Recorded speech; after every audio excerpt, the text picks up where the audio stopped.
entenda o que significa ser um seguidor a partir do único modelo verdadeiro, infalível, que é o Senhor Jesus Cristo.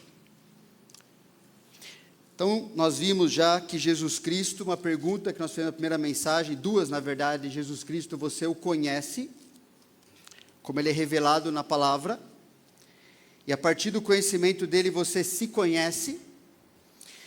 E na mensagem passada nós falamos sobre o Evangelho de Lucas, que nos encoraja a dar importância a Jesus, a fim de nós termos certeza de vivermos corretamente, pelo fato de seguirmos a Jesus fielmente.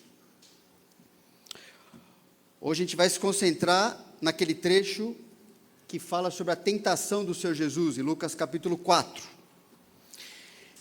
Que mostra que Jesus, sendo Deus, venceu o pecado, por isso, ao segui-lo, nós aprendemos a vencer o pecado também. Lucas 4, 1 e 2. Jesus, cheio do Espírito Santo, voltou do Jordão e foi guiado pelo mesmo Espírito no deserto, durante 40 dias, sendo tentado pelo diabo. Nada comeu naqueles dias, ao fim dos quais teve fome. O texto está falando que Jesus, cheio do Espírito, voltou do Jordão. O que ele estava fazendo no Jordão? Você lê os versículos anteriores, no capítulo 3, você vê que Jesus foi batizado no Rio Jordão.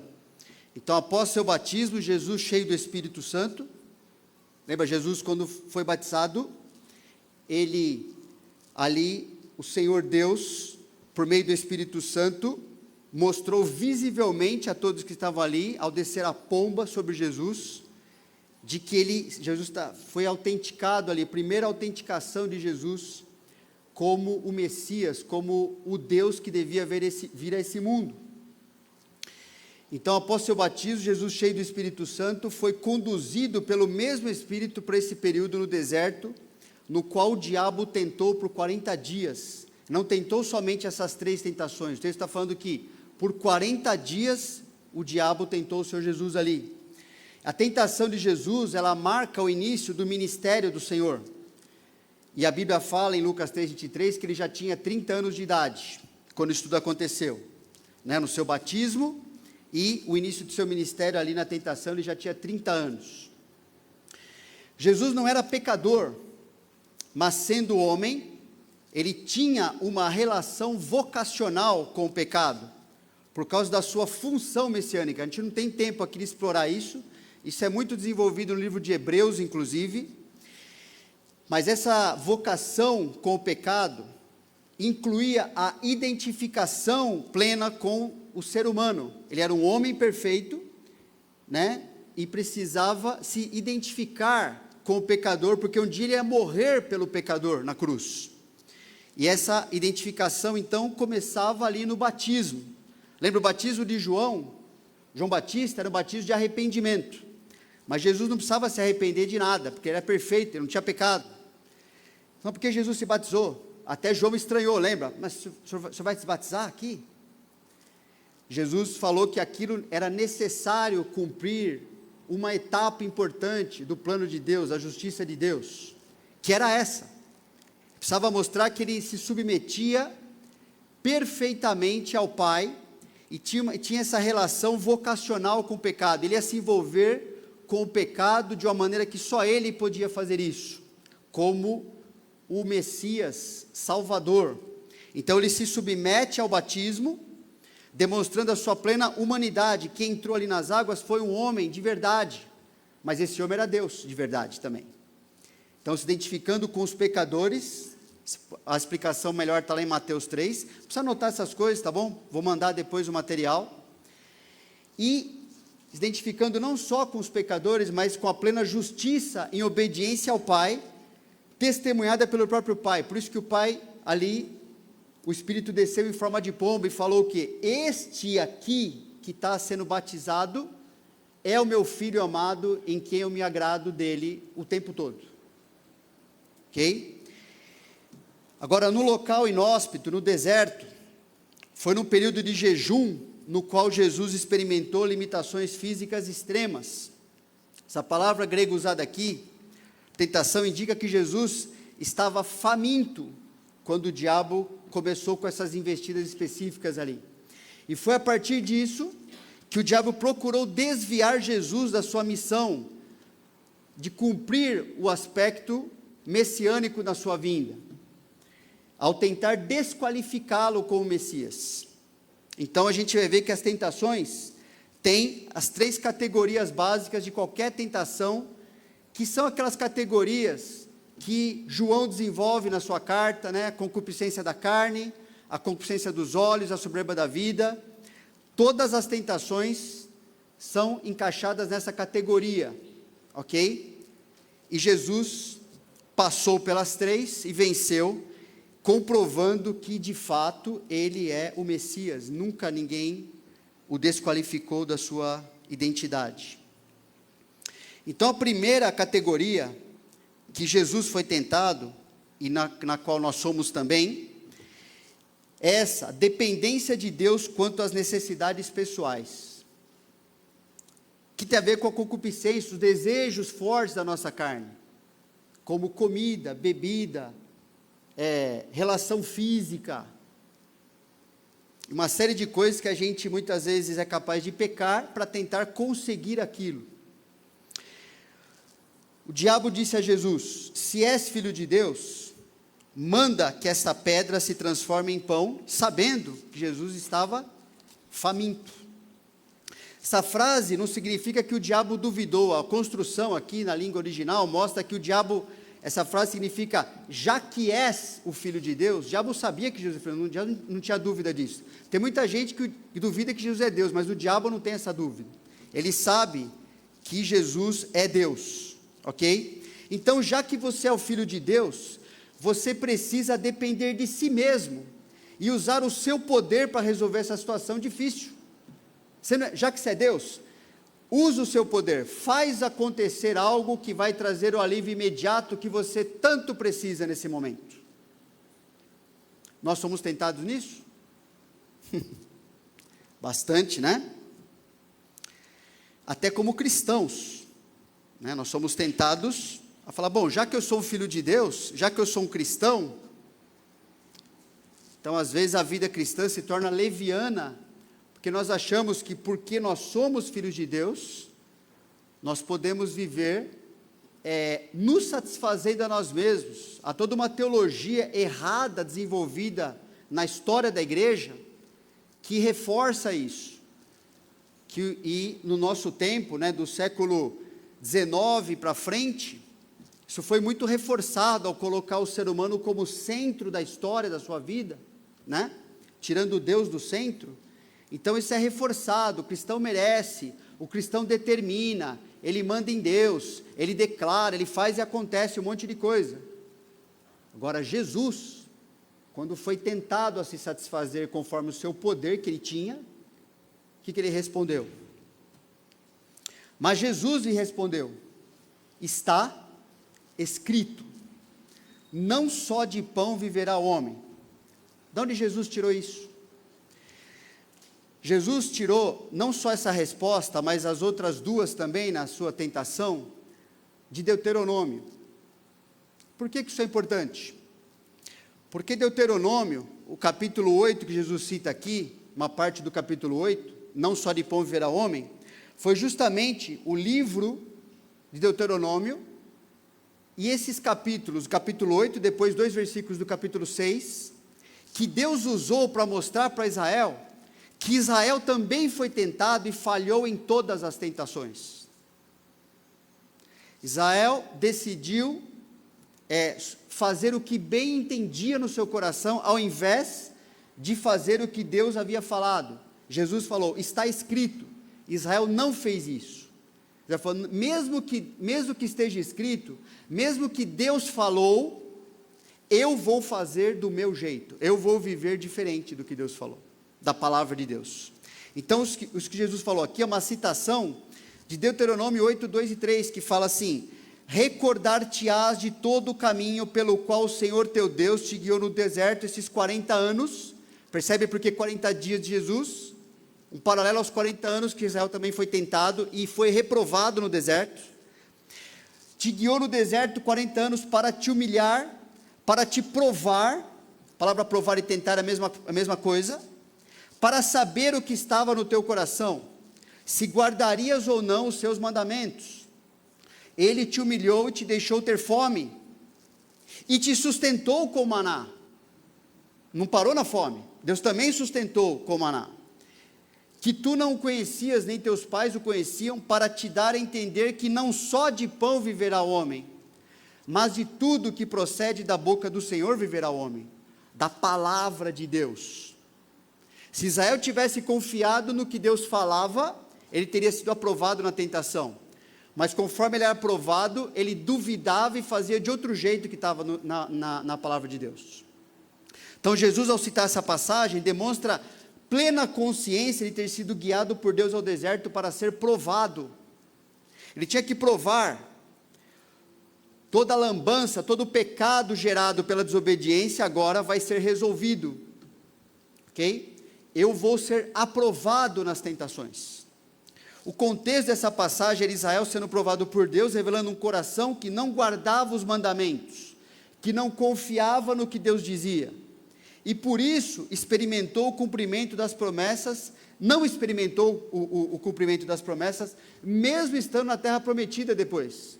Estavam prestes a entrar na terra, mas não importa, mesmo Deus sendo fiel ao cumprir, colocar o povo na terra, o problema é isso aqui, ó. Ele queria ver o que estava no coração do povo, e o coração não ligava para o Senhor. O tempo todo Deus livrou esse povo, e foi abençoando esse povo, vez após vez, e mesmo assim, o coração do povo não confiava no Senhor, e continua não confiando até hoje. Jesus, ao contrário, em minhas necessidades extremas, foi provado por depender da palavra de Deus. Ele falou, está escrito, sabendo que ele estava ali para isso mesmo, e que não era a fome no deserto que o mataria. E sabia o que mataria ele? Era a cruz. Ele tinha vindo para morrer na cruz. Então ele confiava, não ia acontecer nada da vida dele, que ia desviar daquilo que estava escrito a seu respeito. Lá em Isaías 53 já falou que ele ia morrer na cruz. Então ele tinha certeza, segurança na palavra. Um tipo de aplicação para nós. Nossas necessidades precisam ser governadas pela palavra de Deus, que estabelece que Deus nos ama. Está escrito na Bíblia que Deus nos ama? Sempre faz o bem para nós,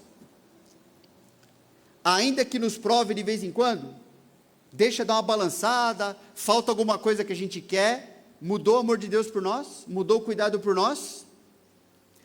Por isso a gente tem que estar atento, nem sempre ter o que nós queremos, ou o que nós achamos que precisamos, é indicação segura da vontade de Deus. A questão é como é que meu coração se encontra, quanto eu confio quando Deus me dá, ou quando Ele não me dá, o que eu faço quando Ele não me dá, o que eu faço quando eu estou faminto, o que eu faço quando as coisas não acontecem do jeito que eu, na minha cacholinha, achei que devia acontecer daquele jeito. Continuo seguindo a Bíblia, ou vou lá e, deixa eu dar um jeito aqui, porque Deus, Deus falhou, Deus está dormindo, coitado, Deus não está cuidando de mim, porque Ele estava até agora, quando aconteceu o que eu queria, Ele estava até agora cuidando de mim, mas agora, aconteceu um negócio que olha, ixi, nem Deus percebeu, então eu tenho que fazer alguma coisa, Jesus foi provado nisso e foi aprovado, porque ele confiou no que Deus disse na palavra. O que determina a satisfação das minhas necessidades é Deus, o jeito que Ele estabeleceu, é assim que eu vou seguir, e Ele sabe o momento, sabe quanto eu aguento, 1 Coríntios 10:13 fala que eu nunca vou chegar numa situação que eu seja obrigado a pecar para conseguir algo, nunca vai acontecer isso, mas a tentação é essa. Outra categoria, dependência de Deus quanto ao seu plano, suas promessas e o pleno desfrute das mesmas. Tentação do diabo qual foi? A primeira não funcionou, e elevando, mostrou-lhe no momento todos os reinos do mundo. Jesus não veio para reinar? O diabo sabia disso. Disse-lhe o diabo: dar-te-ei toda esta autoridade e a glória destes reinos, porque ela me foi entregue, e a dou a quem eu quiser. Portanto, se prostrado me adorares, toda será tua. A tentação era Jesus obter o reino por se submeter ao diabo, ao invés de obter o reino por continuar submisso a Deus e ao seu plano, né? Um adiantamento, alguma coisa mais fácil, sem sofrer, um plano alternativo. Na verdade, essa era a tentativa do diabo de impedir que Jesus realizasse sua obra salvadora. Não tem como Jesus sabia, não tem como eu pular o sofrimento para depois eu ser glorificado. Na nossa vida é exatamente assim. Exatamente assim. Jesus sofreu na cruz por nós, então você nunca vai sofrer pelos seus pecados, você que creu nele, né? Nem poderia fazer isso. Como é que um pecador vai pagar os seus pecados? Impossível. Agora Jesus pagou e te colocou numa vida cristã, e essa vida cristã tem que transformar a nossa vida de pecador, o resto da nossa vida aqui, e isso vai gerar desconforto, sofrimento, provação, porque eu sou acostumado, e você também, a viver para si, a querer se agradar o tempo todo, achar que é certo você e todo mundo te agradar, mesma tentação que eu tenho, e o caminho de alcançar a imagem perfeita, a glória com o Senhor Jesus, é aprender a não viver para si mesmo, a seguir o plano sempre do cristão é sofrimento e depois a glória, nunca vai mudar isso, nunca. Então Jesus, se fosse impedido, pulasse essa etapa, ele jamais alcançaria o que ele alcançou. Filipenses 2 fala esse trajeto necessário do Senhor, né? De descer da sua glória e se humilhar, se tornando ser humano, já é uma enorme humilhação para Deus, adquirir limitações, adquirir pecadores, enchendo a sua paciência todo dia. Imagina o diabo que é um ser criado, colocando o dedo na face de Jesus, se você é isso, se você é aquilo, imagina, não se enxergando diante de Deus, e Jesus suportar aquilo, porque é parte do plano de Deus, e depois de morrer na cruz, aí sim, ressuscitar, provando que ele de fato é aquele de sempre dizer, o Messias, Deus verdadeiro, ressurreto, venceu a morte e o pecado, e ser glorificado, e todo joelho vai se dobrar diante desse Jesus, com má vontade ou boa vontade, todo mundo vai se curvar, com a boquinha no pó, querendo ou não querendo, porque Ele é o Senhor, sempre foi, mas era necessário mostrar as suas qualificações, diante da tentação, por isso Ele aguentou até o diabo, falando aquelas coisas. Mas Jesus lhe respondeu: está escrito, ao Senhor teu Deus adorarás, e só a Ele darás culto. É uma citação de Deuteronômio 6,13, que está escrito lá: o Senhor teu Deus temerás, a Ele servirás, e pelo seu nome jurarás. O contexto dessa passagem citada, é Israel sendo advertido por Moisés, sobre o fato de que quando fossem introduzidos na terra prometida, não se esquecessem de que Deus os colocou ali, não eles mesmos, eles não conquistaram nada, tudo foi conquistado por Deus, e Deus os colocou ali, como Deus havia prometido. Israel foi tentado a achar que ele mesmo e os outros deuses eram responsáveis por colocar ele ali. Eu venci os deuses das nações, eu que consegui chegar aqui, foi meu braço, foi a minha inteligência que fez isso, foi minha capacidade. Isso é idolatria. E Israel falhou de novo. A permanência e o desfrute na terra prometida dependia de continuar seguindo a Deus. Depois você lê lá em Deuteronômio 6 isso aí. E Deus fala: você vai ser tentado, Israel, a achar que você é grande coisa. E você é um vermezinho, Deus fala. É um verme que eu amo você, por isso que é diferente de todos os vermes do mundo. Porque eu decidi estabelecer um relacionamento com você. Senão você seria um pó, as nações teriam pisado em você, acabado com a sua raça. Jesus, novamente confiando na palavra de Deus, foi provado ao responder que ele continuaria dependendo do Pai para experimentar suas promessas. Tudo que eu estou falando aqui tem um monte de base bíblica, tá? Por isso que eu falo para você não se preocupar em anotar muito, porque depois você vai receber. Porque antes da glória como rei, Jesus teria que cumprir o seu papel como servo sofredor, que ele sabia que ele tinha também. O reino de Satanás sobre esse mundo, a gente está vendo até nas aulas de EBD com o Pierre, ele é temporário, foi entregue uma certa autoridade, como é entregue para qualquer governante desse mundo, ter uma autoridade delegada e temporária, tudo dentro do plano de Deus. Mas a autoridade de Jesus, o reino de Jesus é eterno, um reino não tem nada a ver com o outro. O reino dos homens você garante pela sua astúcia, pelo que o seu conchavo político, tudo. Jesus não precisava nada disso aí, porque tudo é dele, de verdade, por direito. Ele é o criador e sustentador do universo inteiro. Cada ser, cada criatura, cada estrela no universo é de Jesus.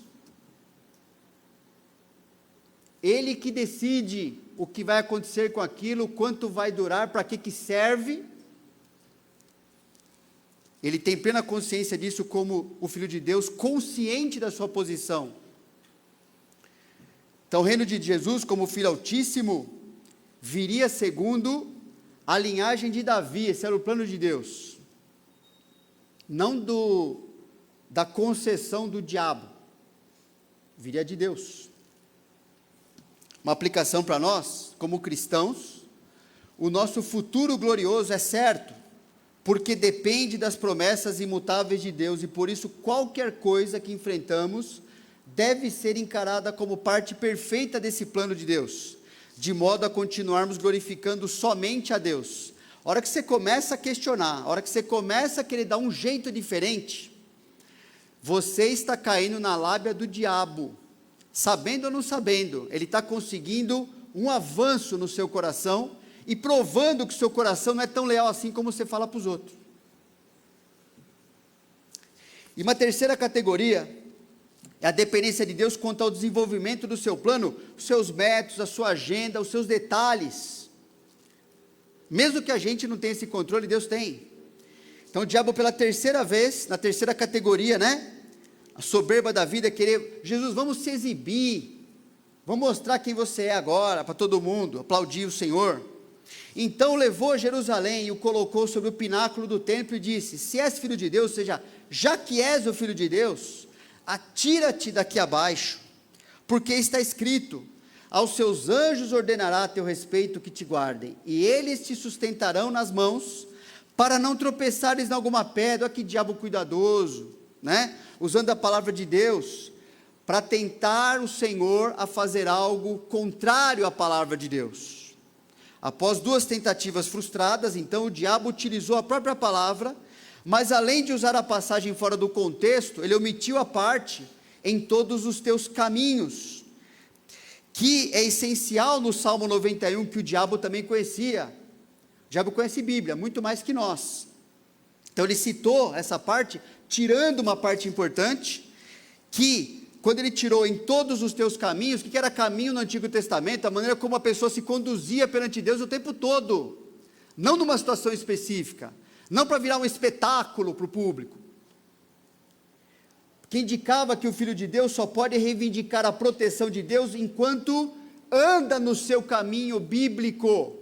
Fora isso, é tentar o Senhor, é viver como você quer e achar que o Senhor vai dar um jeito no final. Deus não é Papai Noel, Deus é Papai do céu. É diferente. Então, enquanto a gente permanece obedecendo a palavra, você pode ter certeza que Deus vai cuidar da sua vida conforme Ele prometeu na palavra. Agora, se decide viver conforme, diferente do que a palavra coloca, você pode ter certeza que Deus vai tratar você também conforme as consequências que a palavra coloca. Porque Deus é fiel à sua palavra, entendeu? Ele não é prazer em punir ninguém, ele vai ser fiel àquilo que Ele falou que ia acontecer. Então, a gente que escolhe. E a resposta do Senhor Jesus: dito está, não tentarás o Senhor teu Deus. Então essa citação da primeira parte de Deuteronômio 6,16, está escrito, não tentarás o Senhor teu Deus. E o contexto dessa passagem, citada na Deuteronômio, é Israel sendo advertido por Moisés quanto ao fato de terem tentado a Deus no episódio específico lá de Massá, que está em Êxodo 17. O povo reclamou pela falta d'água, discutindo com Moisés e tentar ao Senhor. Foi a atitude do povo ao questionar. O povo falou assim, se Deus estava de fato entre eles ou não. Pensa, o povo já estava andando, já se libertado lá do Egito, estava andando ali com o Senhor, com Moisés. Será que Deus está conosco mesmo? Porque faltou água para beber agora. Deus vai cumprir sua promessa? Acho que Ele trouxe aqui para matar gente, pô. Esse era o pensamento do povo. E toda vez que eu ou você questionamos o jeito que Deus conduz a tua vida, é exatamente por esse motivo que a gente está fazendo também. Exatamente a mesma coisa. Será que Deus está comigo? Será que Ele está me amando mesmo? Porque agora faltou tal coisa que eu gosto, ou até que eu preciso. Será que Ele quer me matar? Será que Ele deixou de me amar? Não está dando o que eu quero, na hora que eu quero, do jeito que eu quero. O nosso coração é assim, mas o de Jesus não era. Eles estavam questionando a promessa de Deus. Deus falou assim, eu vou tirar vocês e levar para o lugar certo, em segurança, depois de tirar vocês do Egito. Se você for acompanhar o livro de Êxodo, você vai perceber que Israel sempre duvidou, até nas conversas em particular, nas tendas, que eram as casas deles no momento, no deserto. Sabe qual era o assunto? Todo dia a Bíblia fala a respeito do Senhor. Era esse aqui. A família se reunia, com poucas exceções de algumas famílias, para ficar lá murmurando e falando, porque o Senhor é isso, o Senhor é aquilo, o Senhor não faz o que eu quero, o Senhor estava... Isso acontece com Israel só. Pensa no assunto da hora do almoço, irmãos. Pensa como você questiona os métodos, os instrumentos que Deus usa, imperfeitos todos eles, pode ter certeza disso. Quanto que você gasta o teu tempo fazendo isso? E quanto você devia gastar o teu tempo realmente agradecendo para confiar no Senhor, para crescer em confiança nele, para que você seja aprovado na aprovação, porque senão todo dia é uma experiência de ser reprovado. Pensa bem, num Deus que nunca falhou, nem falhará conosco.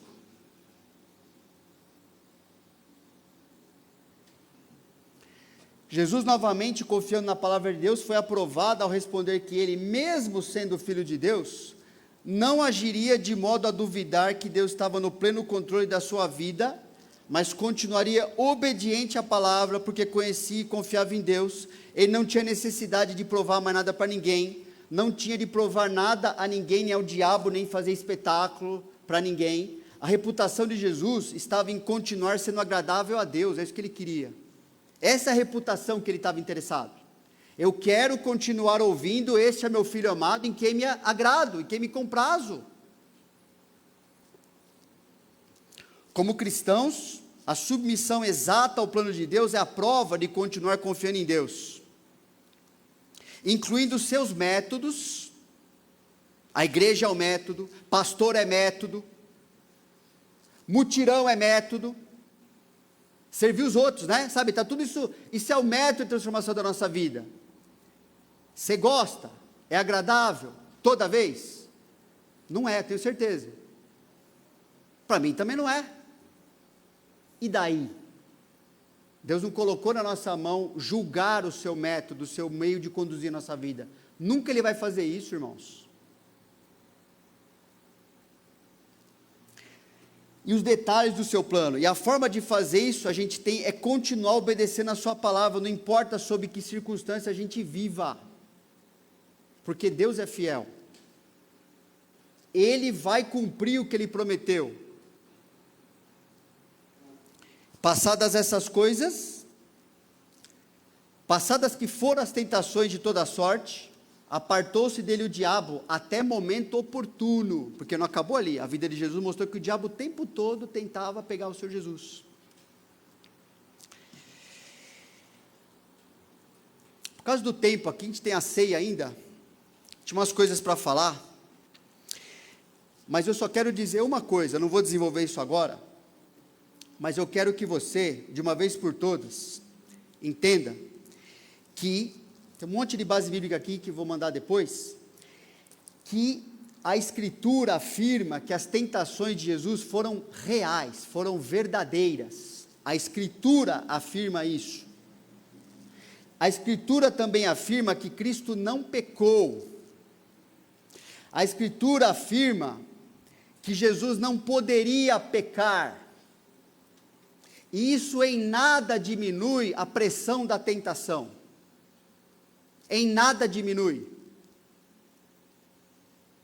Porque para nós que a gente é pecador, pessoal, é muito difícil entender que Jesus ser tentado não inclui a capacidade de pecar, porque a gente não tem isso, a gente é pecador, nossa natureza pecaminosa é parte agora da nossa vida. Então a gente só entende a tentação sob o ponto de vista do pecador, que ele é sempre capaz de pecar, mas Jesus não tinha natureza pecaminosa, ele é Deus. Deus não pode ser tentado pelo mal, não há conflito em Jesus entre, será que eu faço bem, será que eu faço mal agora?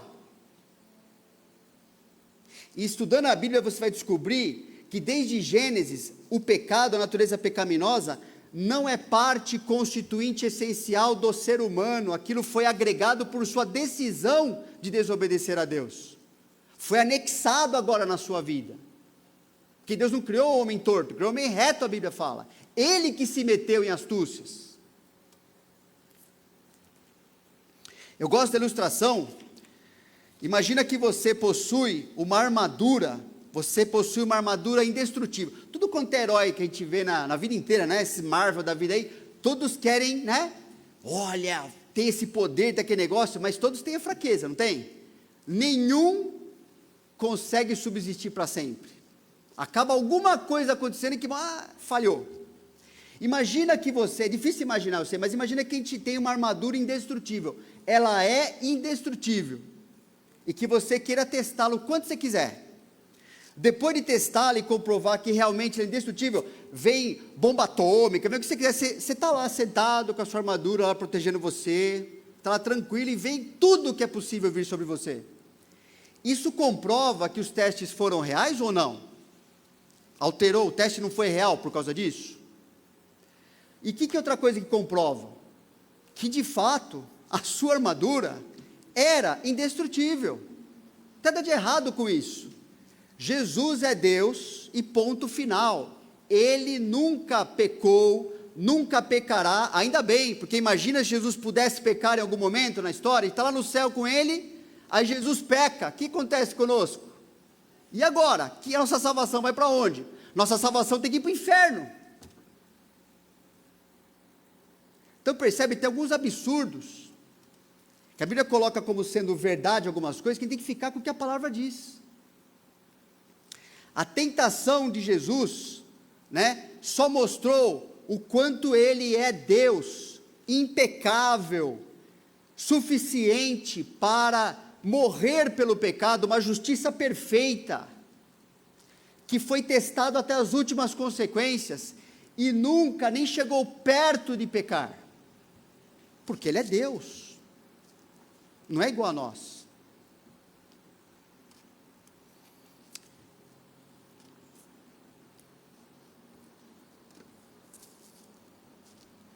Porque não temos sumo sacerdote que não possa compadecer-se das nossas fraquezas. Antes foi ele tentado em todas as coisas, nessas categorias aqui, a nossa semelhança, mas tem uma diferença de nós: nenhum pecado. E nós muitas vezes pecamos. Ainda bem que nós temos um Salvador que não peca e nunca pecará. Ainda bem que a Bíblia revelou isso para nós. Com preparação da ceia, quero chamar o grupo aqui que vai apresentar uma música para nós, e depois a gente vai